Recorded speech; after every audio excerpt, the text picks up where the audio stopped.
We tell stories at Milwaukee PBS. Here's one you may have missed.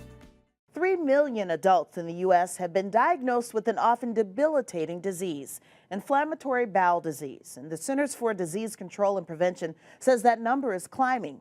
Marathon runner Megan Starshek knows about this disease all too well. She wants to inspire others struggling with this disease to never give up.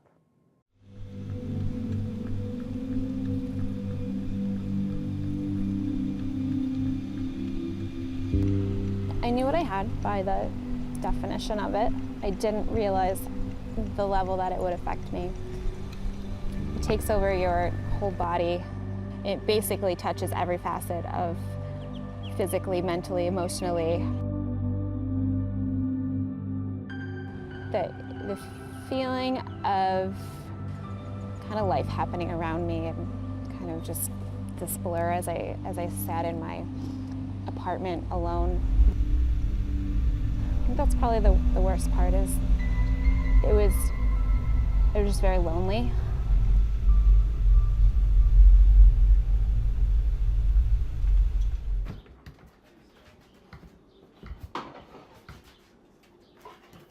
Are you ready?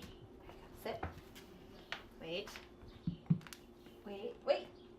Okay. In the beginning, the symptoms that I had were pretty bowel related. So lots of loose bowel movements, little bit of blood in my bowel movements. Urgency was a big thing. Fatigue started to catch up with me a little bit. You know, the pain in your abdomen just because all of the distress that's going on there turned out to be, you know, pretty impactful on my life. But also at the time I was getting ready to go off to my freshman year of college, so I was trying to just kind of live as normal of a life as I could, and I was like, you know, it was probably just a bug, or it was from traveling, or this or that. But they just never went away, and that was the start of it. I'm currently training for the Lakefront Marathon, which is in October. It will be my second marathon ever, and my goal is to qualify for the Boston Marathon. You know, symptoms of ulcerative colitis really started on a run for me and affected my running, and years and years of symptoms, and then finding the right treatment and getting into remission. This is kind of the ultimate for a distance runner, is to qualify and run Boston. So that's the goal. Hey Megan, how are you doing? Hello. Good to see you today. You too. How are things going for you? Pretty good. Yeah. So the patients we focus on here are patients with Crohn's disease and ulcerative colitis. And collectively they're known as inflammatory bowel disease, or IBD. And these are conditions where the body's immune system start attacking the intestines for reasons we don't fully understand. And this in turn causes ulcers and inflammation and bleeding within the GI tract. As you can imagine, this leads to pain and painful diarrhea and bloody stools for our patients. The cause for Crohn's disease and ulcerative colitis is not completely understood at this time. There is certainly a genetic component to it. There are other environmental factors that factor in heavily. Inflammatory bowel disease tends to be a more westernized disease, so as countries develop and become more first world countries, we see more ulcerative colitis and Crohn's disease in it. And there are other factors that people are looking into, and a lot of it has to do with the body's immune system and how it interacts with the natural gut microbiome that lives within all of us. And at first when I was diagnosed, it wasn't as emotional as a lot of people, but I was really happy to just have a name for it so we could start treating it. But I remember it hitting me a couple years later, actually. I'm still in college, when your kind of mental framework for disease or for sickness changes, because when you're a kid and you're sick, you take some pills, you get better, and there's a beginning and an end to sickness. And when you have a chronic disease, there's no end. It starts and that's it. There's all of these factors in life, and I don't know where I'm going to end up, but I know that when I'm however old I live to be, I will have ulcerative colitis, and that was a moment for me that I'm like, the forever really just hit me. You know that your body's also doing very well. Awesome. So she ultimately was started on a medication called infliximab that is an IV medication that helps suppress the immune system. And ultimately that was able to control her disease. I've been fortunate to take care of her her since she's been in remission, and she's maintained in remission for some time now, so she can pursue her work and other pursuits such as running.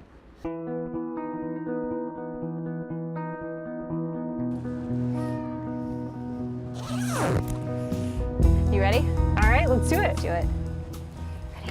So one thing that I've noticed about my current relationship with running, aside from just having to be prepared and knowing my body, is the mental side has turned into a kind of an advantage for me, I think, because, you know, we'll be doing a hard workout on the track or wherever, and I'll be with my running friends, and they'll be like, "Oh, I'm so tired, I can't do one more," and I'm like, you don't know what tired is. Like, tired is when you think about, do I want to get out of bed to walk to the bathroom, or do I just want to stay here because I'm not sure I can make it? Like, that's tired.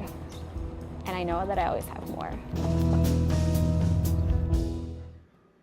By its nature, ulcerative colitis is kind of a dirty, embarrassing disease, and nobody wants to talk about it, nobody wants to hear about it, and so that's what I expected from people. I'm like, I'm not going to tell people because they don't want to hear. But then I was talking to somebody, and he told me that he thought that I was strong, and he said that he was impressed after seeing me handle all that I handle, and it was the first time that anyone had reacted positively.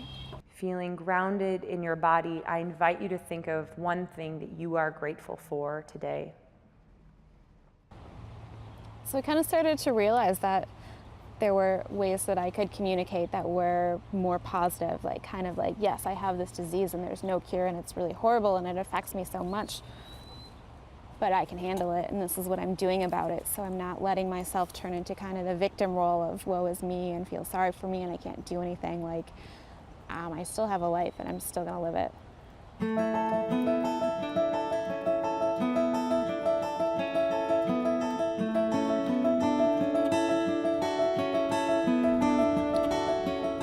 I started the Great Bowel Movement with my friend Andrea back in 2010.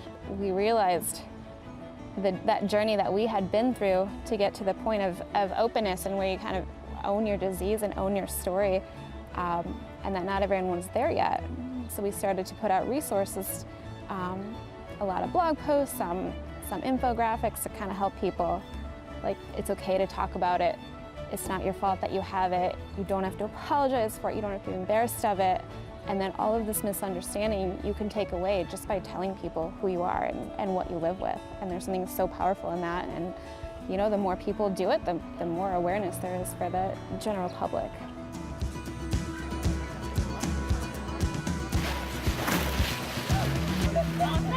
Thank you.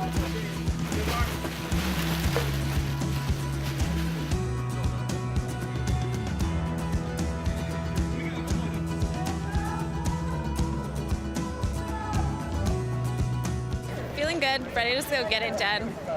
Nervous a couple days ago, but you know, going through all this stuff, getting my race bib picked up, getting my outfit picked out, getting all the stuff in order. I'm just like ready to go get it done now. We've been dating for about 10 years now, and tying into that GI community, the people with IBD and various diseases, and how they really support each other, and that's what's impressed me the most, knowing her throughout this whole thing, not just the marathon training, but we've been together for a long time, and seeing her really get more and more involved in that community and really take control of her life while dealing with a sickness. Good.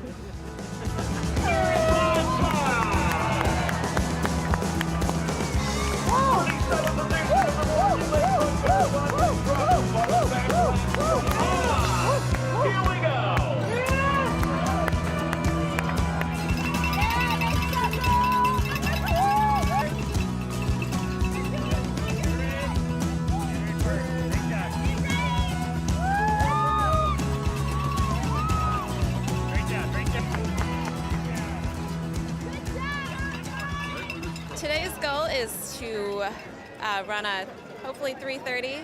The Boston qualifying time is 3:35 for me, so you need a little bit of a bumper to get under that to get into the race. But also, I just want to feel good, have a good day, be light on my feet, and have a good time out there, and just kill it.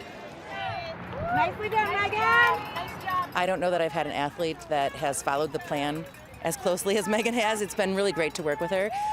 So she's stayed on top of everything that she's needed to do through this entire training plan. It's been great.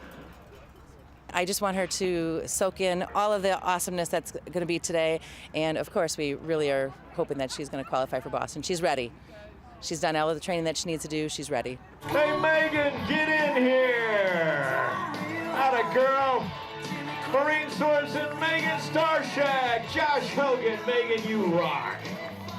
I thought I'd be more disappointed if I didn't make it, which I didn't make it, but I'm super happy, super proud. Like, marathons are tough, and I felt strong out there.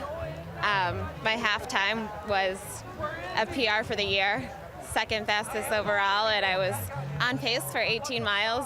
Still got 8 miles to go after that, which is pretty tough. So a little bit of a headwind today, which didn't help, but again, you control what you can and deal with what you can't, and that's kind of just life. It doesn't matter how fast or slow you are, but just seeing other people get back to it is what kind of fuels the cycle of, okay, if she can do it, you know, maybe I can do it. Really grateful that I'm able to do this. Oh, so proud of you. You did such a great job. Personally, I think it's less of worrying about this goal or that goal, but I just hope she's very happy with what she's done and is able to look back on all the work she's done and how she's got here. And from my perspective, it's almost more of what she does for other people through a lot of the social media things and the blogs and the patient advocate stuff. But I think that's what's the most impressive, is really how much that connects with others and really helps them. This is the realistic side of this disease, but it's also made me a stronger, better person. And that's something that I think that's something that really can resonate with people.